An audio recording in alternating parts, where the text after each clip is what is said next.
चलिए देखिए, और दिए गए चित्र में ओपी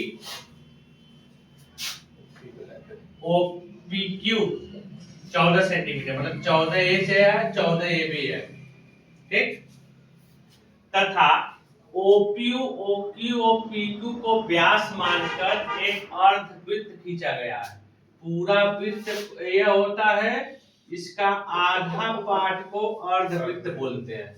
मतलब जो भी इसका फार्मूला होगा उसका आधा करके ही हम लोग फार्मूला लगाएंगे। वृत्त का परिमाप का फार्मूला क्या पढ़े हैं?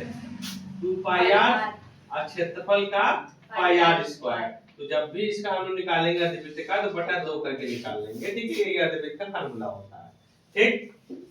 तो कह रहा है कि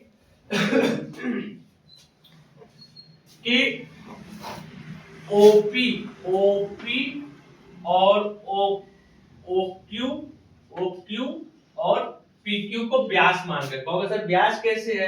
तो देखिए, एक ये ऐसे है ना, एक पूरा एक अर्धवृत्त बन रहा है, ठीक, यहाँ पे OQ इसका व्यास हो गया, ठीक, इसमें एक अर्धवृत्त यहाँ बन रहा है, ये भी तो बन रहा है अर्धवृत्त, तो PQ भी व्यास हो गया और एक अर्धवृत्त यहाँ बन रहा है, OP भी व्यास हो गया। पूरे ही क्वेश्चन में लिखा है ये तीनों व्यास है, ठीक है, समझ में आया?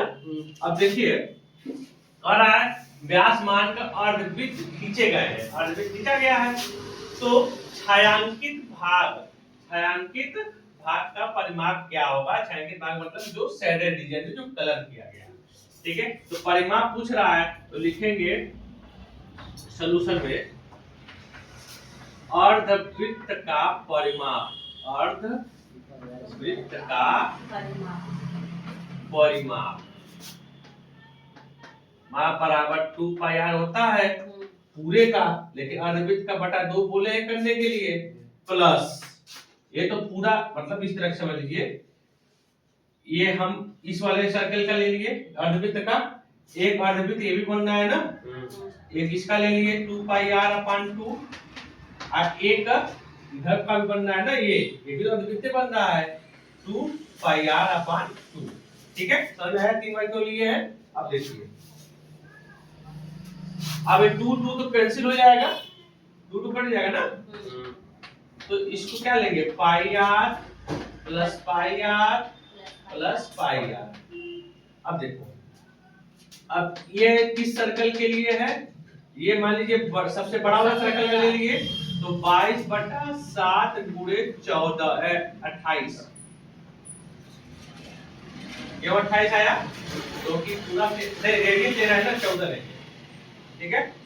देखिए बड़ा वाला वृत्त का ले रहे हैं अभी, टोटल यहाँ तक जो है P है ना 14 AP है, 14 AB है, व्यास 28 है, लेकिन हमको सिर्फ रेडियस लेना है, त्रिज्या लेना, ठीक, प्लस 22/7 और रेडियस ये वाला ले लेते हैं, इसका 7 हो जाएगा ना, ये 14 है तो इसका 7 हो जाएगा गुणे 7 अब प्लस 22/7 गुणे यहाँ भी 7 ही लगेगा, ये भी वाला समझ में आया?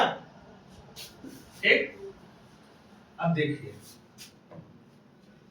22/7 हम कॉमन ले लेते हैं, ठीक है, तो बचेगा क्या 14 प्लस 60 प्लस 7, तो 7 से 14 14 28 और ये 7 से कट जाएगा 7 चौक 28 22 गुणे 4 22 चौक 88। अब बताइए सेंटीमीटर पे स्क्वायर लगेगा या नहीं लगेगा? नहीं लगेगा क्यों नहीं लगेगा? क्योंकि ये परिमाप है, ठीक है, नोट कर लीजिए।